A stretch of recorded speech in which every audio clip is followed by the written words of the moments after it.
Hello les beaux soleils, ravie de vous retrouver aujourd'hui dans cette vidéo dans laquelle je viens vous parler de la pleine lune qui se produit le 10 juillet 2025, la pleine lune des Cerfs, et elle se produit précisément à 22h36 pour la France. C'est le moment précis où le soleil et la lune sont en opposition exacte.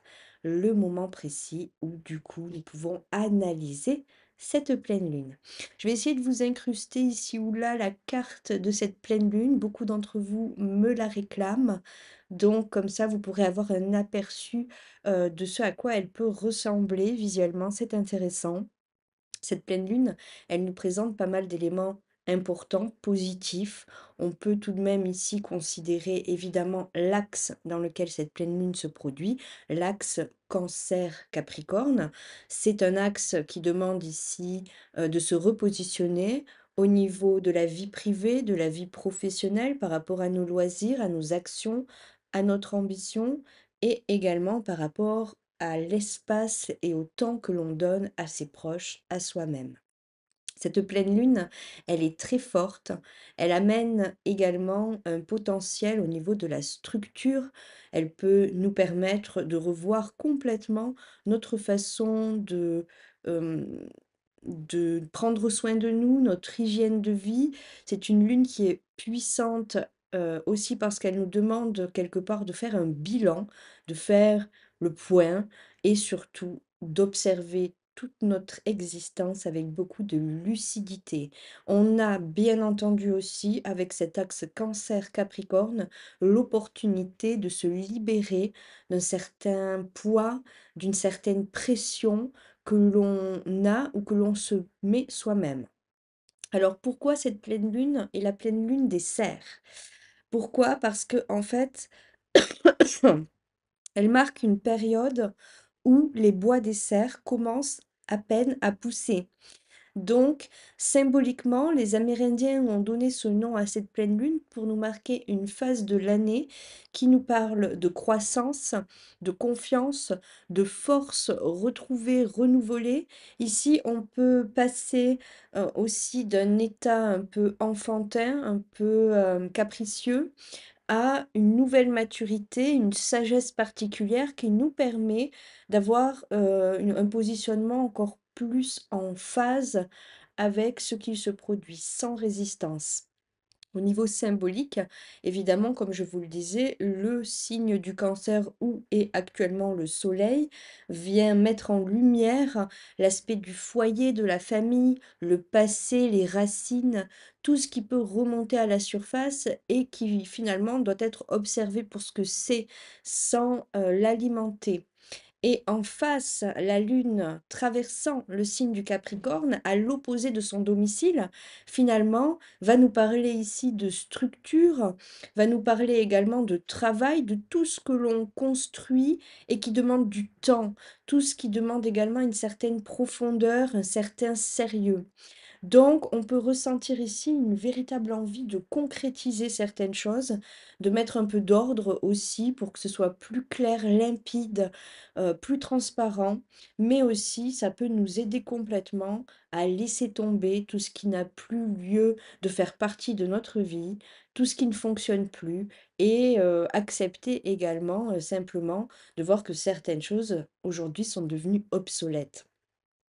Pour ce qui est de l'influence de cette pleine lune, eh bien, on va voir quand même que au niveau de la carte, tous les éléments sont complètement touchés par cette pleine lune, hein. On a le soleil dans le signe du Capricorne, pardon, dans le signe du Cancer, bien sûr, avec la présence de Jupiter qui renforce complètement cette eau particulière très inspirante du signe du Cancer.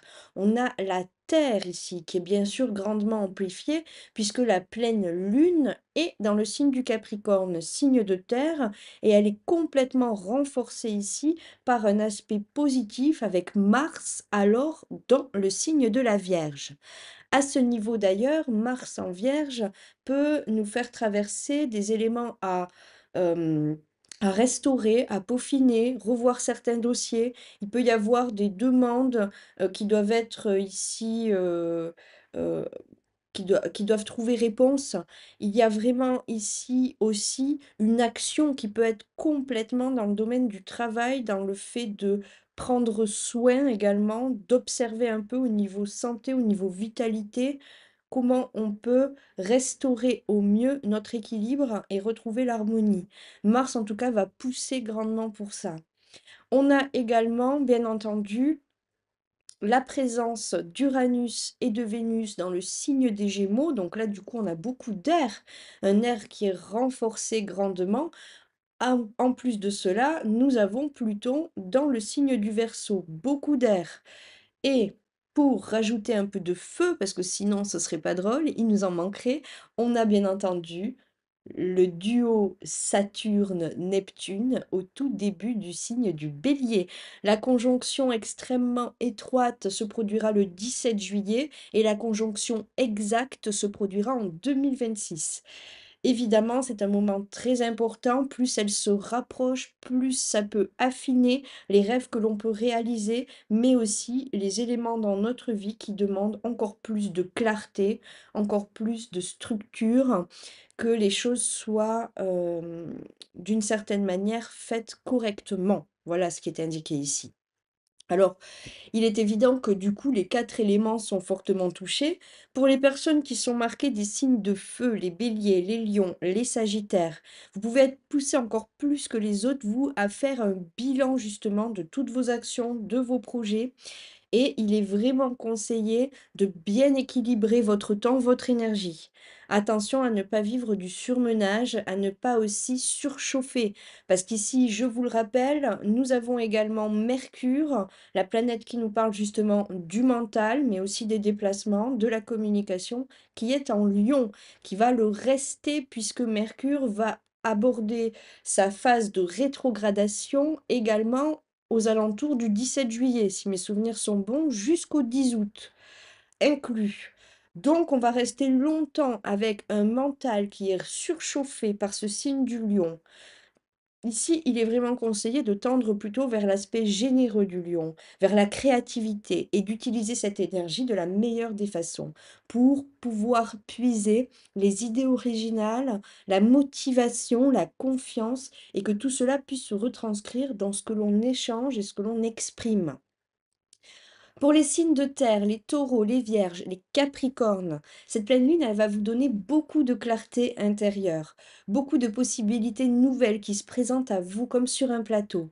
Et plus vous allez voir clair, plus vos objectifs vont s'affiner et plus vous allez voir le potentiel que vous avez pour dépasser même ces objectifs. Ici, vous allez assumer vos responsabilités et surtout, vous allez pouvoir agir en toute lucidité avec beaucoup de paix intérieure. Pour les signes d'air, les gémeaux, les balances, les verseaux, vous allez avoir besoin, vous, de vous recentrer au niveau émotionnel. Ça peut un peu être turbulent dans ces domaines. Il y a ici à équilibrer toute votre vie et que justement chaque domaine de votre vie ne se mélange pas mais soit correctement rempli.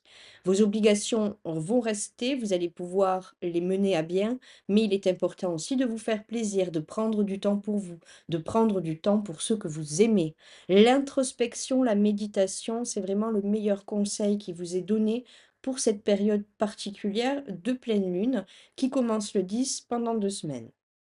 Ensuite, pour les signes d'eau, les cancers, les scorpions, les poissons, alors là, on voit que ça remue également pour vous au niveau émotionnel. C'est vraiment le moment de poser vos limites, de dire non quand c'est non, de dire oui quand c'est oui, de bien clarifier vos besoins, vos attentes, votre vérité et surtout de ne pas refouler vos ressentis, de vous écouter en priorité. Voilà pour ce qui est donc des influences particulières de cette pleine lune, une pleine lune qui nous parle d'alignement et qui nous invite à nous engager de façon sérieuse dans ce qui finalement va nous apporter une libération, qui va nous apporter aussi une impression de paix qui reste et qui peut enfin quelque part nous guider à chaque instant. Évidemment, avec le cancer, il nous est conseillé d'écouter notre intuition, de prendre soin, prendre du temps pour nous, de relâcher toute forme de pression, d'observer même les peurs qui peuvent nous traverser parfois en ce moment, et puis d'en rire. Le rire sera peut-être l'élément le plus intéressant à mettre en lumière pendant cette période. Riez de vous, riez des autres, riez de tout, si vous le pouvez, et surtout, quoi qu'il advienne, prenez bien soin. Profitez, soyez dans cet accueil permanent et moi je vous dis à très bientôt. Je reviendrai de toute façon pour vous parler très très prochainement de l'entrée d'Uranus dans le signe des Gémeaux. C'est très important, donc je vous donne rendez-vous à très vite. Je vous embrasse de tout mon cœur, merci les beaux soleils et à très bientôt, à toujours. Merci encore.